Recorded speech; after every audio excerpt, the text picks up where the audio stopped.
তোরা তোর দুলাভাইয়ের সাথে কথা বল, তার যা ইচ্ছে তাই তো সে করতে পারে না। আমরা কি বানের জলে ভেসে এসেছি? ছেলে দুটো কিছু জানায়নি, আর জানাবোই বা কোন মুখে?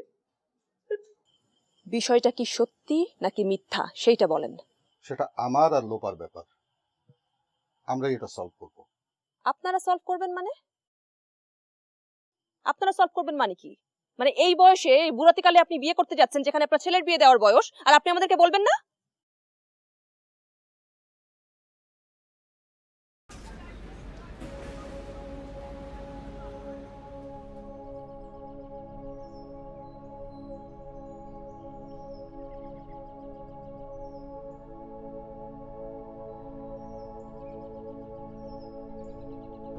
একটা কথা বলতে পারি?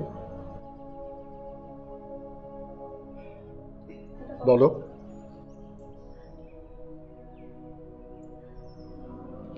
আমাকে কি এই বাড়ি ছেড়ে চলে যেতে হবে? এরকম কিছু তো আমি বলিনি। না, মানে আসলে আমার তো আসলে যাবার কোনো জায়গা নেই। মানুষের তো বাবা মা ভাই বোন, আমার তো কিছুই নেই। আর আমার ছেলে দুটো অনেক ছোট, এখনো নিজের পায়ে দাঁড়াতে শেখেনি। প্লিজ প্লিজ আমাকে তাড়িয়ে দিও না। লোপা, এটা তোমার বাসা, তোমার মতোই থাকবে তুমি। আমার মতো? আমার পৃথিবী তো ধ্বংস হয়ে গেছে।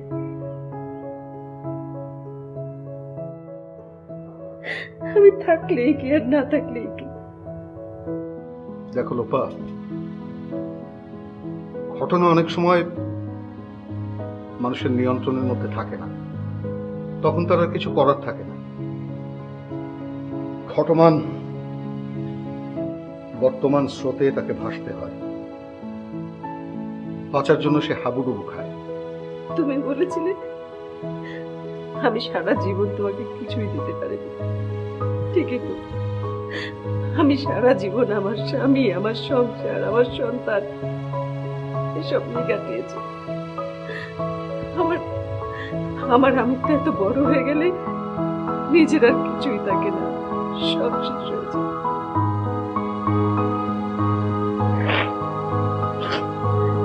তুমি তুমি আমাকে মাফ করে দিও।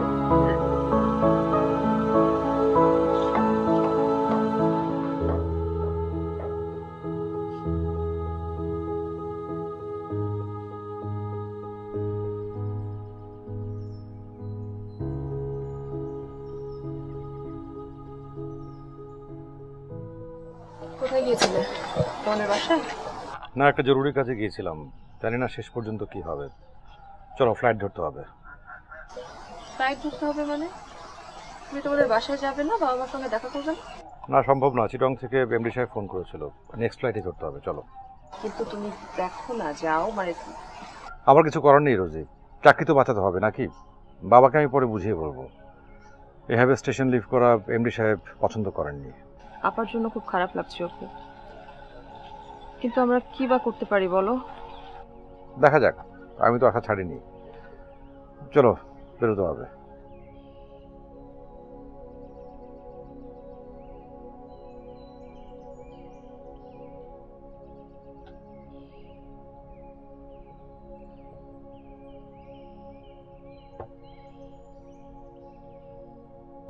আপা বল। আপা অপুর অফিস থেকে ফোন করেছিল, আজকেই নাকি যেতে হবে।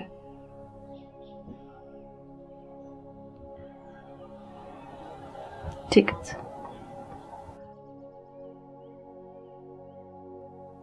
আপা আমরা যে কিছুই করতে পারছি না তোমার জন্য, কি করি বলো তো? মানে না, ঠিক আছে। আমি তো নিজেই আসলে কিছু ঠিক করতে পারছি না।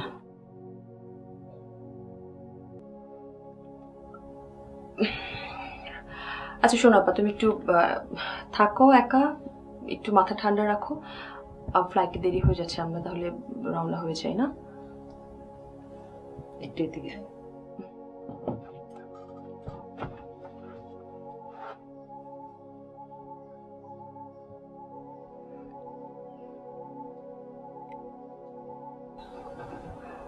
কি হয়েছে?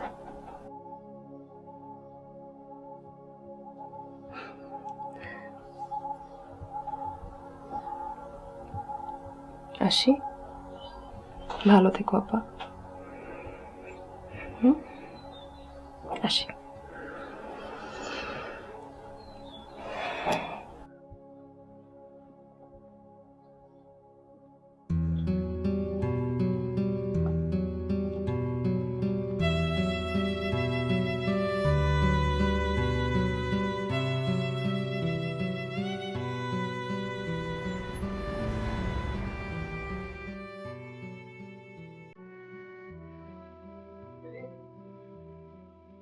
শালি, বলো, আলমারি ড্রয়ারে একটা প্যাকেট রাখা ছিল, কিসের প্যাকেট?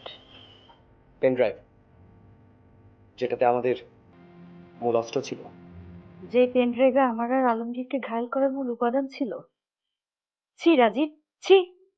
তুমি নীচ আমি জানতাম, কিন্তু এতটা নীচ আমি ভাবতেও পারি না। এটা আমি আমাদের জন্য করেছিলাম, তোমার আর আমার ভবিষ্যতের নিশ্চয়তার জন্য করেছিলাম। আমাদের ভবিষ্যৎ না, তোমার ভবিষ্যৎ। আমাদের জীবন বিপন্ন করে তুমি তোমার ভবিষ্যৎ করতে চেয়েছিলে।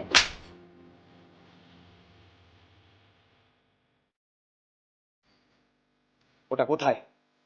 বলো আমাকে, ওটা কোথায়? ওটা আমি আলমগীরকে দিয়ে দিয়েছি।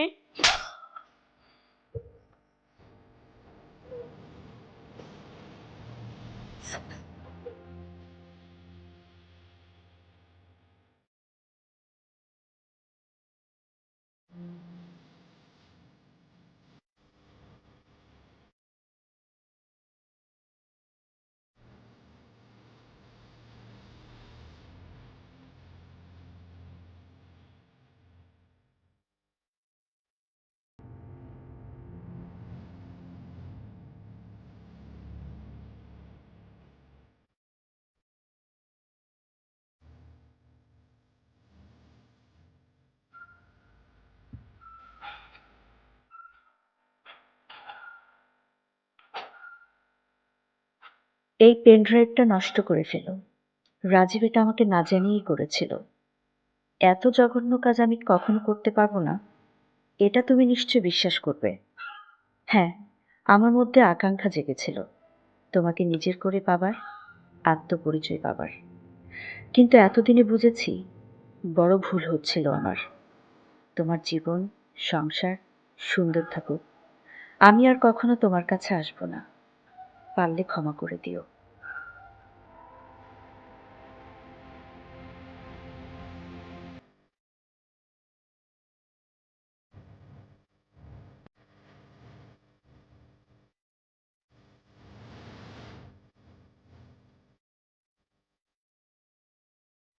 লোপা, লোপা, লোপা, লোপা, সব সমস্যার সমাধান হয়ে গেছে। লোপা, লোপা,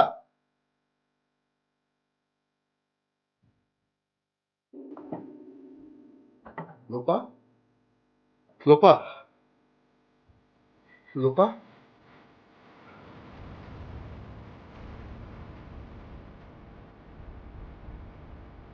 লোপা।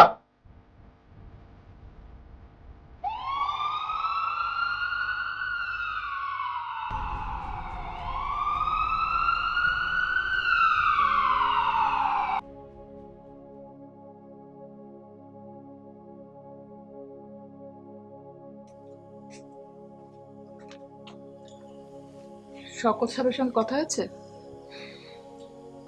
হুম। কি বলে সে? কিছু না। কিছু না মানে? কিছু না মানে কিছু না।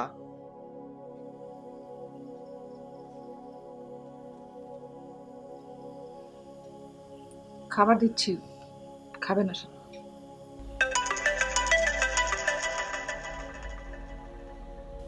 আসেন।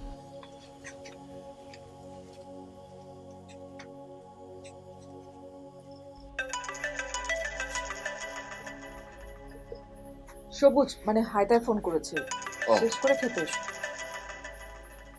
হ্যালো। হ্যাঁ, দীপু, একটা ভালো খবর আছে। ভালো খবর। কি? পূজা বেঁচে আছে। কোথায়? কে বললো? জার্মানির কোলন শহর থেকে ডিএইচএল এ একটা পার্সেল এসেছে। ওখানে তোর নাটকটার পাণ্ডুলিপি। বলেছে ওটা ছাপানোর ব্যবস্থা করতে।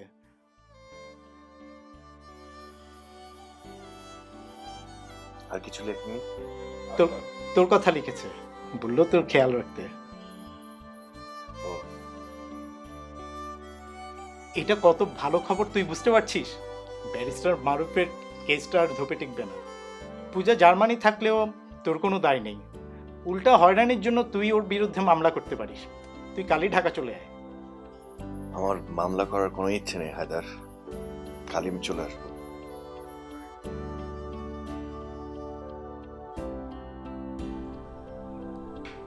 দীপু, আমরা সারা জীবন বন্ধু হয়ে থাকবো, কখনো কেউ কারো শত্রু হব না, ওকে?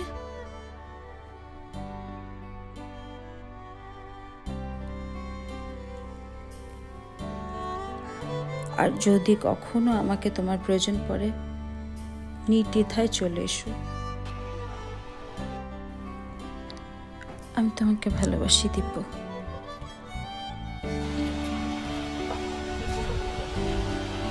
আমি তোমাকে ভালোবাসি না।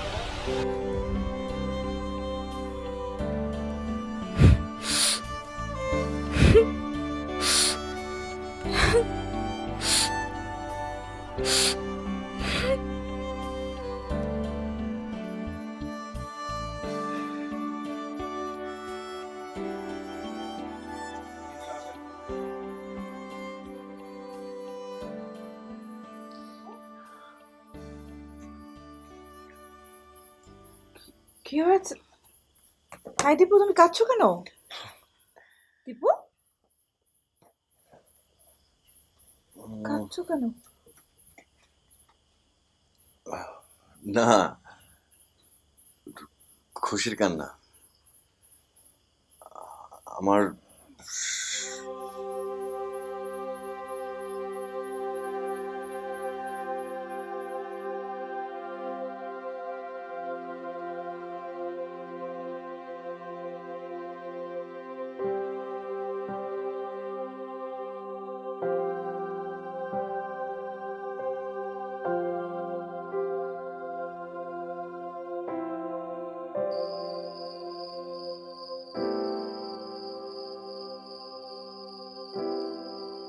চিন্তা করো না, ওয়াশ করা হয়ে গেছে, আবার কিছু হবে না। এই বোনটা ছাড়া আমার আর কেউ নাই অপু। আরে বললাম তো আপা ভালো আছেন।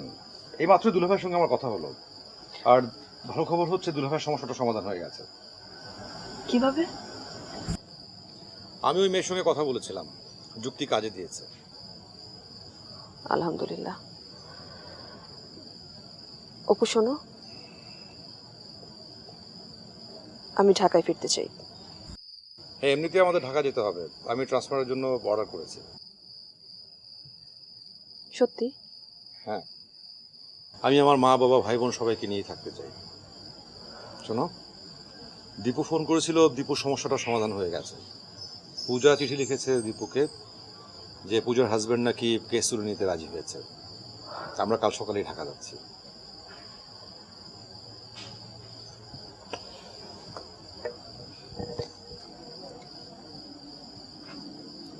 অপু, যে এত এই ঝামেলার মধ্যে আমার তোমাকে একটা কথা বলা হয়নি। কি?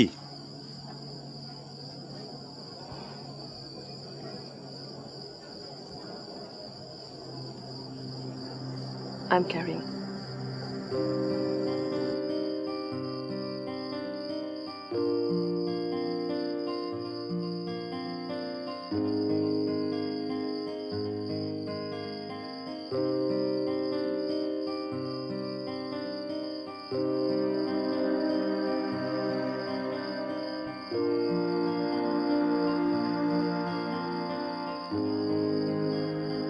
কি হলো, কথা বলছেন না যে? ওই ছেলেটা এখানে কতদিন ধরে? 3 দশক হবে। সেখানে কেন এসেছে? সেটা তো আমি আপনাকে বলেছি। একটা খালি বাড়িতে একটা ছেলের সাথে দিনের পর দিন। কি বলছেন আপনি এইসব? সে একটা বিপদে পড়ে এসেছে, আমি তাকে আশ্রয় দিয়েছি। বিয়ে করে ফেললে পারতে, নাকি তার আর দরকার হয়নি? আপনি আমাকে ভুল বুঝছেন। ওই লম্পটটা সব বলেছে, তাই না? এখন বলো যে শওকত তোমাকে কুপ্রস্তাব দিয়েছে, বিয়ে করতে চেয়েছে। হ্যাঁ, চেয়েছে।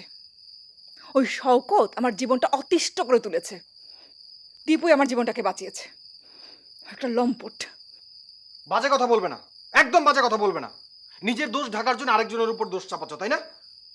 আপনি এসব কি বলছেন? 3টা বছর আমি কিভাবে বেঁচেছিলাম, কোথায় থেকেছি, কি খেয়েছি, ধারণা আছে সে সম্পর্কে আপনার? আপনার বাড়ি থেকে চলে আসার পর আমি আর জসিম আধপেটা খেয়ে বেঁচেছিলাম। এত বছর পরে সেই বাজে লোকটার কথা আপনার বিশ্বাস হচ্ছে? ও মিথ্যা বলেছে, ও মিথ্যা বলেছে, সব মিথ্যে বলেছে। আমি চলে যাচ্ছি।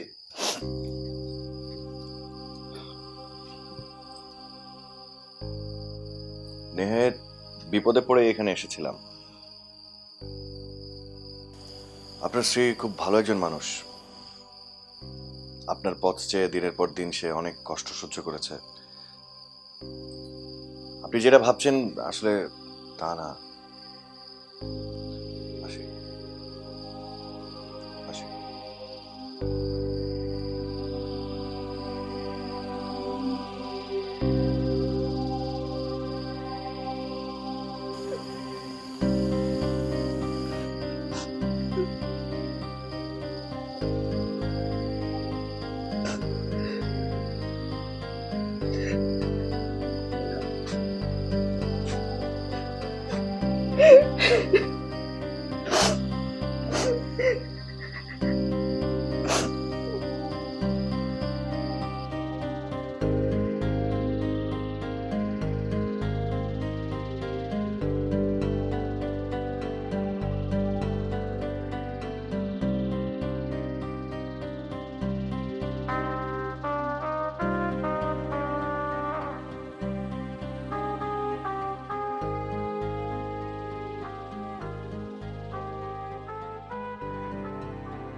দেখো,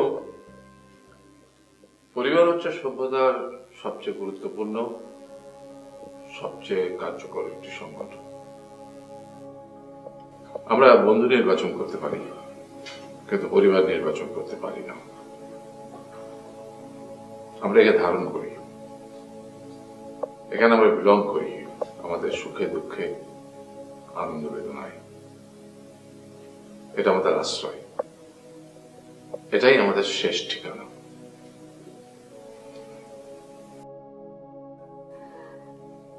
আমার সন্তানেরা ভালো থাকুক, সুখে থাকুক, এটাই আমি চাই। এর বেশি কিছু আর আমার চাপার নেই। তুই আমার প্রথম সন্তান। তুই যখন আমার পেটে এসেছিলি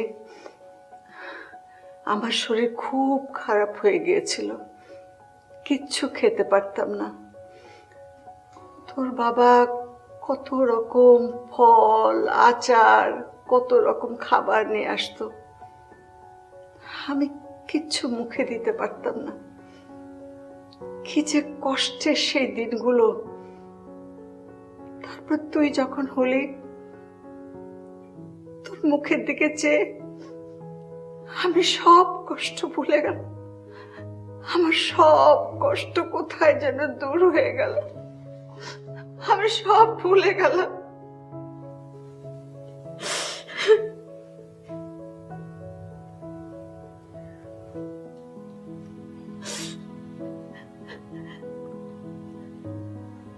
তোরা বড় হয়েছিস, তোরাও একদিন বাবা মা হবি,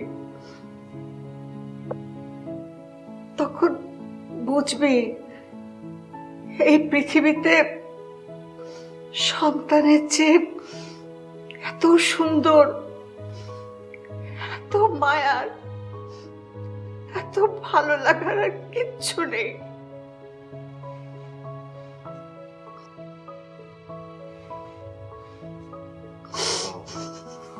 এক্সিলেন্ট, তুমি এত সুন্দর করে গুছিয়ে কথা বলতে পারছো, মানে আমি নিজে ইমপ্রেস।